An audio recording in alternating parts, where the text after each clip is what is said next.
Flower Moxie and Petal Icon, and I'm doing unboxing, and we'll see what we get.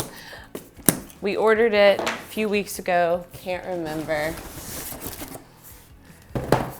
All right, we've got some really nice Ranunculus. I remember what we're doing this for, so I can get free facials. So we need to make content, and there's a local business that wants fresh flowers, so I thought, perfect, I will make content and I will get a facial. So we've got some Anemones, butterfly Ranunculus, regular Ranunculus. I don't know if this is called Hebes, Hebes, I'll figure that out. But we've got some greenery. Peach Ranunculus, peachy yellow mini carns, white Ranunculus. Oh, nice. We've got some Phoenix roses, so these look a lot like shimmer. So if you order shimmer and they're off crop, Phoenix is a great sub, so don't be scared of that. Blushy Ranunculus. Ah, nice. We've got some Smilax. This will be interesting to see. More of the greenery that I can't pronounce, and these beautiful butterfly Ranunculus. Okay, let's cut these. Let's get them in water. When you unbox, you're going to be underwhelmed. When I look at these, I see a lot of smashed flowers that are wrapped. This is how they come, and this is why I do unboxing, so you can see what you're seeing is completely normal. So let's go ahead and process these. Okay, so I have my hydration vases, and I've got a little flower food that I have, oh, something was shipped with it. And I'm just gonna go ahead and put a little bit of flower food in each vase. Here's the thing with flower food. It's not, completely necessary. And people always ask, which is the best one? They're pretty much all the same. In flower food, you have glucose or some kind of sugar. You have citric acid, which is going to open the capillaries of the cellulose in the stem. It'll help it drink better. And then you have a biocide, which keeps the bacteria and any kind of fungus down in the water. But it's not this miracle cure, it just keeps it maybe fresher a little bit longer. What I have in here is warm water with a little bit of flower food. And the reason why we're using warm water is because I've learned it's actually better to hydrate your flowers with warm water. And I know this because I'm trying to get my AIFD certification. And I've been reading this huge textbook. And I always kind of felt like, as a novice florist, I would use warm water because I thought, well, it would make sense that it would open the capillaries. And yeah, I was right about that notion. And so I'm going to make a point to try to hydrate my flowers moving forward with warmer water. I'm giving everything a fresh cut at an angle and making sure there is no leaves below the water line. That will always get your water so gross so quickly. Ah, look at these Ranunculus. This is how they come. See how tight they are? And you're probably going to be really disappointed. And I go ahead and clean them up when I'm processing them. It just makes it easier, faster work for me later. So I'm cutting these apart because it's a pain to design with them with their extra little closed buds attached, but don't throw away these closed buds. They make for great boutonnieres. I love them in bouquets, centerpieces. When I was a new florist, I was always just tossing them, and it's like, oh my gosh. I wasted so much good product. So when you ship in flowers direct from the farm, it's never going to look like it will at a grocery store or when a florist hands it off to you because they have to ship it green. If these were shipped all beautiful and open, by the time they got to you, they would just be a bag of rotten bananas. So it's really a timing game. They have to be cut and shipped closed, and then they open in your loving arms. Hey, what do you, don't, smelling the outlets, being helpful. Smithers, you wanna come say hi? Come here. Come here. He desperately needs a bath. He's a pill for sure, but he's the sweetest pill. Okay, go find something to do. He cries if he's not allowed in here, and then he doesn't want in here once I start recording because he's not getting undivided attention. Okay, so we're gonna do this for all of these. And we're gonna give these a day to perk up. I'm gonna design with them tomorrow. They just won't be ready today. They'll just be too closed. So that's why we always get them in early. I told you this before, it's like an avocado game. And we wanna make sure that we don't crowd these. This is so important. It hurts my heart when y'all send me pictures of these down in a bucket and they're like, they don't look good. Of course they're not gonna look good. They're down in a bucket, they need space. So these butterfly ranunculus, they were a little bit easier to process. With butterflies, I like to leave the greenery on. I didn't mention that. But these are just gonna be really sweet and airy, and they're supposed to have this like whimsical feeling. There's like an iridescence to this bud that is pure magic. And a standard ranunculus are a little bit different, but these are gonna blow out and get open.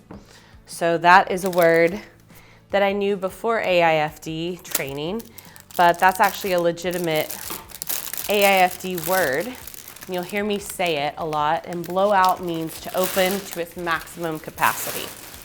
So on these roses, if you remember from my other videos, we never want to take off the cardboard because these have been shipped like 3 days ago coming from South America. So if I unwrap this, the heads are gonna go whoop. So we gotta hydrate these guys, ouch, while their heads are supported. So after a couple hours, I can unwrap these and the heads will be straight up. But if you forget this step, you're gonna email saying that all of your roses are droopy. They will perk up, it usually takes a day. But yeah, see how oxidized this is? This is why we always wanna give things a fresh cut at an angle because we want maximum surface area for these to absorb. It's gonna be in that warmer water.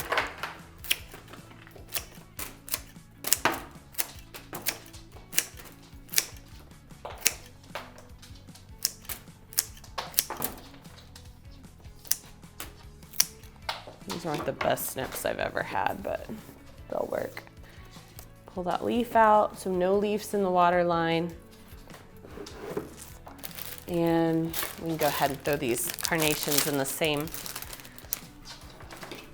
pot. Carnations, I'm not as precious with. They're like a cockroach. And their heads aren't gonna droop over.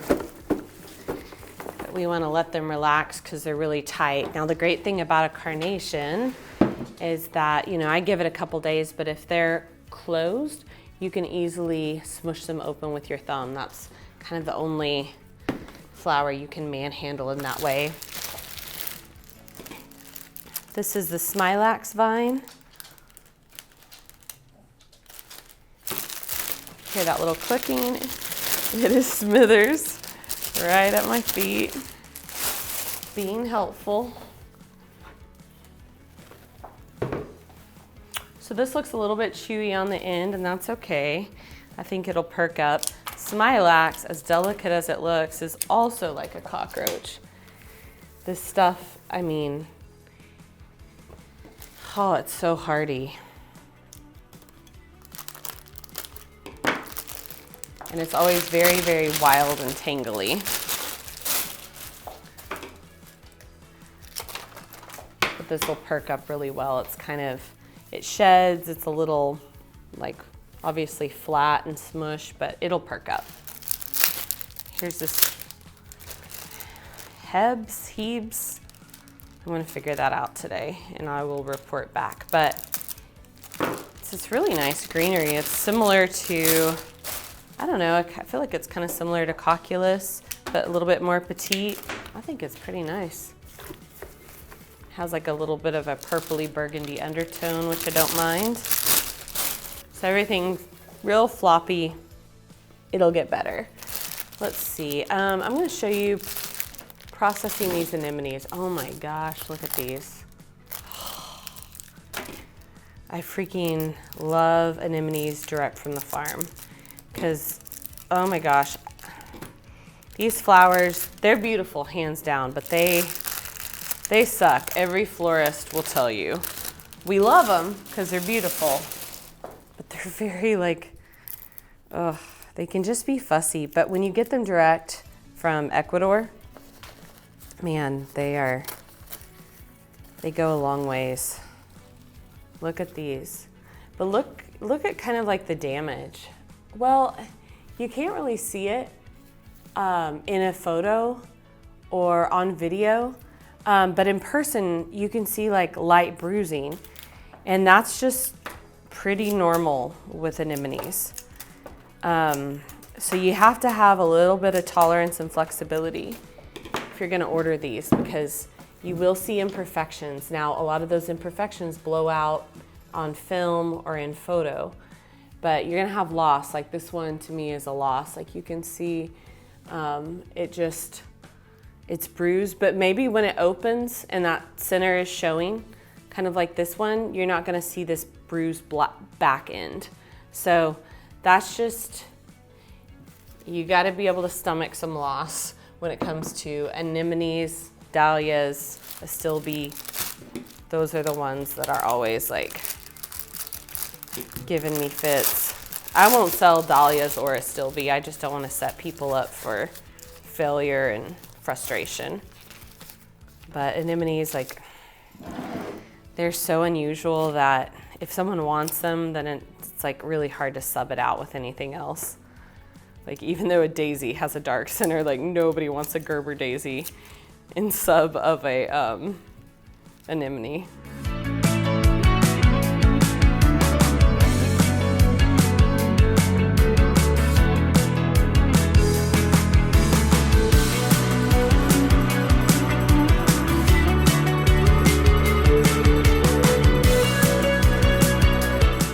So we are done unboxing and processing. Now we just need about 24 hours for these to perk up. Take a good look at how these came, because that's what you can expect to find when you get your flowers shipped in. So the key takeaways are: give everything a fresh cut at an angle. Make sure you always leave roses in their cardboard for at least 2 to 3 hours. Then you need to remove the cardboard to let them open and to blow out. And remember, blowout is AIFD term, which means a petal can open or a flower can open to its largest capacity. And then we process and condition these in warm water. That helps it hydrate a little bit faster. And I used a touch of floral food, which is not mandatory or necessary, but it is nice to give them a little bit of sugar to wake them up, keep the bacteria low, and open those capillaries in the cellulose. So that's what we're doing, and we will design tomorrow. So thank you so much for joining us. If you have any questions, any comments, then leave them below, and make sure that you visit us at Flower Moxie and Petal Icon. We'll see you next time.